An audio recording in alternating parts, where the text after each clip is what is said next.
Assalamu alaikum and welcome back to Women's AM, where we continue our discussion on reaching out to the homeless. If you want to join in on this discussion of anything that you'd like to add, please call in. The number is on your screens now, or tweet us at Islam Channel, #WAM15. I mean, you know, subhanAllah, homelessness is such a big issue now, more than it's ever been. I think it's one of those things that, you know, as people, if we don't actually kind of take that step to try and help people, we find it very easy to ignore it. At first, we might feel guilty, but then it becomes the norm to ignore people and kind of walk past them as if they're not there, and not realizing that this is a human being. There's a story behind why they are here and how they got here. Definitely. So, I mean, Sister Aisha, what has been your experience from working, you know, in the soup kitchens? Have you had a chance to talk to some of the people? I've had a chance to speak to so many. Basically, there was one individual, and I sat down and spoke to him, and we gave the food. And you know what? He was actually a rich guy before. He had a beautiful house, a wife, kids and stuff, but he got divorced, and then he got depressed and he got kicked out, and that's how he was where he is then.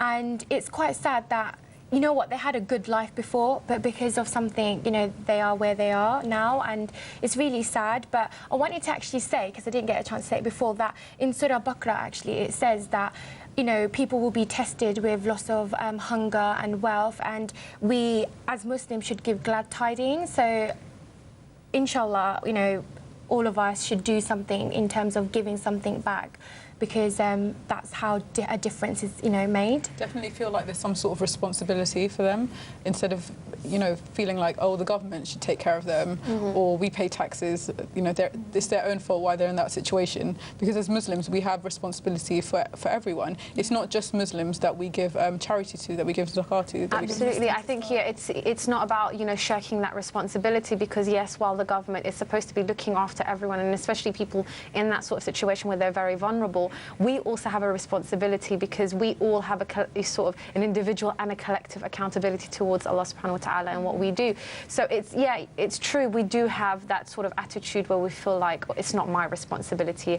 I don't need to be looking after them because I already do what I need to do. It's the government's responsibility to take care of that.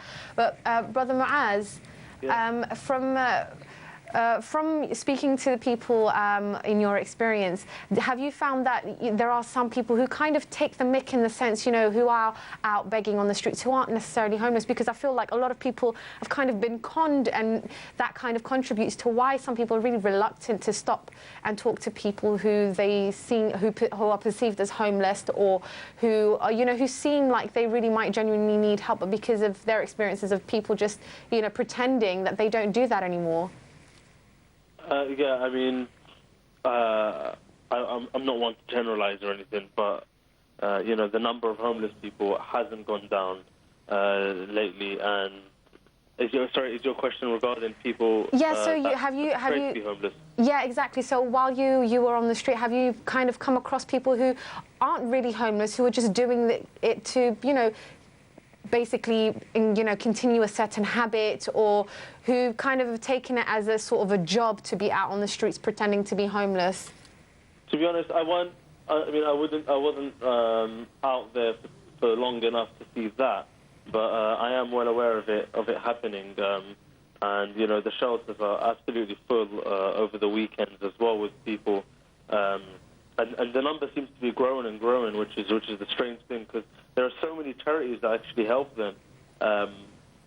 But you know, at the moment, I mean, you know, the rate that it's going at, especially with the youth, it's huge. Like there are like so many charities, Centrepoint, for example, and Power UK. They help with youth homelessness, and it's a huge topic. And that the government hasn't really addressed that much, and it's in the hands of, you know, just a handful of charities.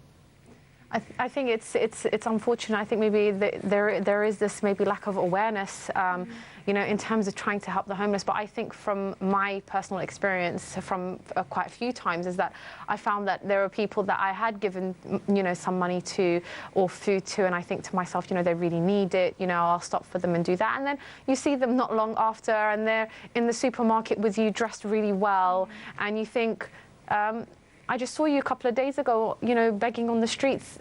Yeah. It can't have been.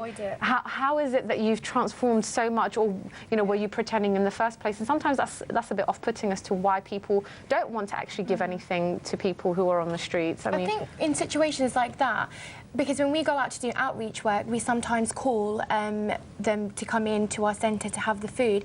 And when we are about to approach someone, we're like, oh my God, hold on a second, are they actually homeless? Because they look like they're actually okay.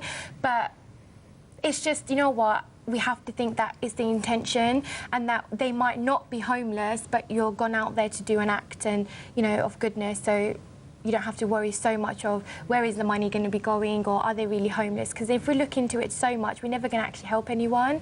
So I think we just have to take a risk. In that situation as well, even if a person is kind of pretending to be homeless to, make an earning, you've got to think about why are they doing that. They must be in some sort of difficulty or another. People don't want to dress a certain way and be sleeping out on the streets just to make money. There must be some sort of difficulty. There must be some backstory behind it, even if they aren't really, homeless. Absolutely. I think, it comes down to, again, our personal sense of accountability, because, like you said, you're absolutely right. If we kind of look at people and judge them and think, actually, they don't look like they're really homeless, and you don't do anything about it, you are going to stop yourself from actually helping people who may need that help, just because you perceive them to, look like, they look as if they're well dressed, because you never know. They may have just come out onto the streets, and this is why they don't look maybe disheveled, or they don't look a certain way, because they haven't been on the streets for that long, and you wouldn't want someone to, be in that situation anyway. So it is a shame. And Brother Muaz, mashallah, touched upon, a few organisations out there that do help people who are homeless. Are there any more sort of Muslim organisations out there that we can look to in helping? The ones that I'm familiar with is Amira Foundation. So they're based in Birmingham, but they do work nationwide, and they do really good stuff in terms of providing shelter. Also, National Zakat Foundation, they have a project where they provide shelters as well for people that are homeless. So there are a few Muslim organisations that are out there, but it's about raising awareness and us as individuals getting them known to people in communities like the mosques, local community dawah groups, so they are aware, so people can refer them on to them. The National Zakat Foundation that you mentioned, it's not only just like a living space, it's also their intention is to avoid someone staying there for long term. So they work with counselling, that kind of stuff, and to help women gain skills, just to get them back into the community. There's also Trident Reach the People charity, and they opened the first women's shelter in Birmingham. And you've also got Amina Muslim Women's Helpline. So it's not just having a space where women can go, or people can go, like homeless people. It's also having advice and listening support, because people need someone to talk to. They need to share their experiences, and inshallah that will help other people as well who might be going through the kind of same thing. More than anything, they need security, and being homeless, you're vulnerable, you're exposed to all sorts of things. So I think the main thing is to have a safe haven and some sort of security. You're absolutely right, and I think we have like a huge responsibility as Muslims, because we understand that we are accountable for everything that we do and don't do, and sometimes we tend to forget our duty, and sometimes we think, oh well, I help out people in so-and-so country, or I help out Muslims, and they kind of forget that you're here, this is your community, this is where you live, this is home, that you should be doing what you can to help. I mean, Brother Muaz, I'm going to bring you in here. What does Islam say, or how does it advise us when it comes to responding to the homeless? Of course, I mean, at the end of the day, they're considered to be the less fortunate.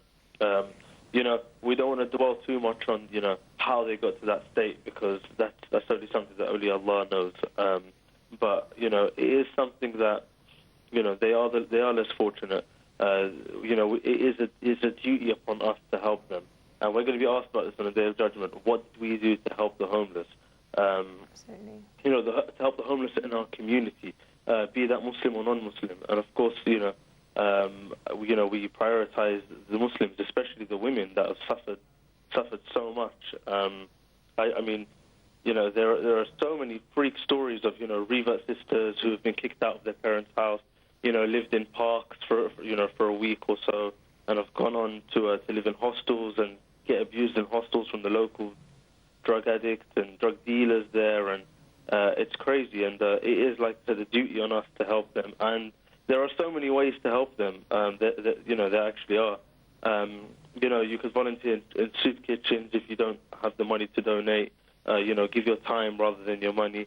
Volunteer, give away your clothes, and I'm not talking about give away, your clothes with holes and cuts in it. I'm talking about give away clothes that would actually benefit them. A scarf, hats, gloves, shoes, coats, and just volunteer your hours of all of the homeless charities. There are so many. There are Depower UK, Imals UK, Centrepoint, Shelter, Crisis, and as the sister mentioned before, National Zakat Foundation. Absolutely. There are so many things that we could be doing, and I think we tend to forget that we have so many avenues that we can go down to help. So it's not just about giving money, because sometimes we may not have the money to give. There are so many things that we can do. So, Sister Aisha, what tips can you give to anyone that's watching today? I would say that when people think of giving charity, obviously, me being Asian, people think, OK, let's give it to Pakistan, Bangladesh or India, and they forget the local things that the brother mentioned. So I think you need to focus locally around your area. Find a local soup kitchen. If you're in Bedford, make sure you come see me. You can volunteer at our soup kitchen. But yeah, there's so many soup kitchens around. And do you know what the best thing about soup kitchens is that it brings such community spirit. I mean, I actually enjoy myself, and it's about everyone bringing in food from different cultures and backgrounds, and so many people from Alhamdulillah, it's bringing people together. Yeah. I think it's opening your eyes to the needs of people and trying to do as best as you can. And great form of dawah. Absolutely. Jazakallah khair for that, sisters. Homelessness may not be an option, but it is the obligation of every Muslim to wake up to this alarming situation that is happening to our sisters and brothers in Islam. It is our obligation to take care of these sisters and their young children. The Quran urges us to give to the kindred his due, and to the poor and to the wayfarer. That is best for those who seek Allah's countenance, and it is they who will be successful. And this is from chapter 30, verse 38. It has been an informative discussion, but if you've missed any of today's show, you can catch up with the highlights from this week on Sunday at 3 p.m. Or you can catch up on YouTube, so take a look at this clip to find out how.